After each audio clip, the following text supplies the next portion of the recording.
Okay, so little Petra is going to get disbudded today. This is day 6. You want to disbud before day 7, before day 10 for absolute sure, but before day 7 is better. We disbudded Mr. on day 4 when you usually do day 5 because the horns were really getting big.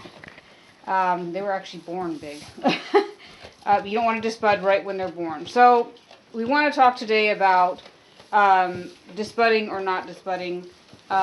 This is obviously a personal choice, but we'll just share with you why we disbud.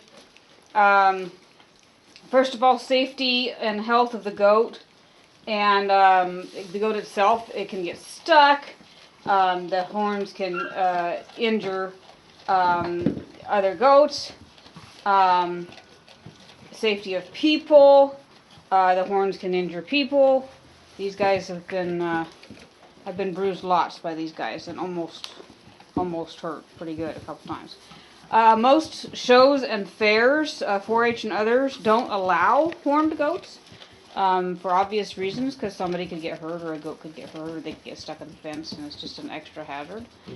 The long-term consequences of not disbudding are that they're harder to find a home for, and sometimes you can't get as much monetarily. And they also aren't maybe going to stay in their home. The buyers, particularly new buyers new to goats, may not be prepared for what horns mean. Everybody that comes by, I tell them, if you're going to buy from us, you're going to get a disbudded kid. But if you don't buy from us, be aware that if you get horned goats, here are the problems. So it's really not fair for first-time goat buyers to be trying to figure out how to deal with the problems of it. Some of the arguments for horns are, the one we hear most often is they look cool.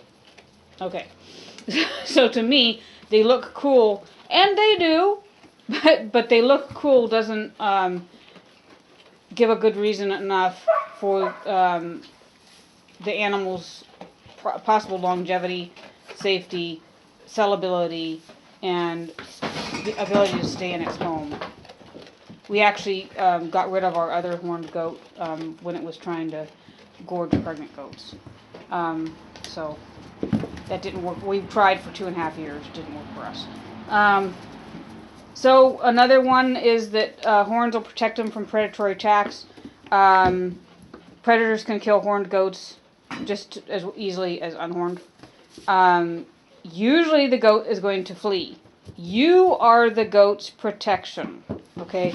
Good fencing, awareness of what time to put them out and take them in, so you're not in the predatory hours. You can look on our other videos that talk about that. Hour before and after sunset and sunrise is when predators move. And adequate shelter so they can be safe and secure at night, which is when most predatory... She's trying to eat my notes. Are you trying to eat my notes? Yeah, no. That's sister's notes, actually. So really, just count on you being their defense. People will argue that goats need their horns to thrive in hot weather, and some studies have showed that polled goats do just as good in hot weather, so don't worry about heat distribution issues with horns. We disbud, personally, because of benefits outweigh the risks. It's not cruel to disbud. We love our goats, and we want them to be happy and healthy, and we want them to go to homes that they'll be able to stay in, and we don't want to see them bounced around, and so it's not cruel. It's a help to them in the end. Just the same as neutering isn't cruel. Okay, guys?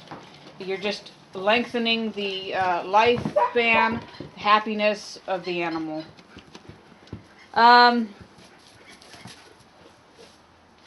So overall, it is everybody's own choice. But you also have to bear in mind that it is something that you're not the only one that's going to have to deal with in the future. Because if you pass the goat along, particularly if you're selling goats, then you're making a choice for everybody else. And sometimes it can be difficult to find goats that don't have horns because a lot of people don't disbud. And some people don't disbud simply because they don't know how. And a lot of veterinarians don't even know how. You want to do it before 10 days, or better yet, before 1 week. If you do it after that, you're going to get horns. The first buck we bought was a pygmy buck, and he came from a herd that was entirely horned. Their horns were like, oh my gosh, they were over a foot tall.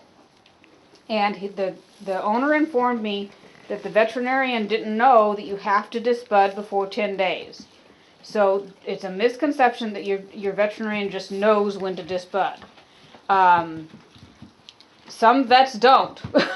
So if you are going to disbud for the health and longevity of the goat, as we do, then you want to make sure that you educate yourself of how to do it yourself, which is not hard, or make sure your veterinarian is educated, because a lot of them will wait till it breaks through the surface, and that is too long. It's not good. And also, if you're going to disbud, make sure you do it properly, and make sure that you check them for needing a reburn. That's the most important thing, because months after the burn, they can regrow the horn if it hasn't been adequately killed. Most times it will regrow on males. Females once in a while. But you've got to catch it, so you keep checking it, starting probably a couple weeks later, right on up to, I don't know, 2 months later, 3 months later, keep checking. And if it needs a redisbud, then make sure you get that done. But this has been us trying to share why we disbud and why little Mama's getting disbudded today. See, this is little Mister. He was disbudded just a couple days ago, and he's out there playing and having fun and back to his normal self. And he's going to have a good long life, we hope, not including horns. Right, little Endeavor? That's right. That's right. He's not camera shy. No. He wants to eat the camera. He's been nibbling grain today. Very quick, guys. He didn't actually eat it. He just rolled it around his mouth. You're weird. Okay, guys. We'll see you later. Bye-bye, babies. Cute little things.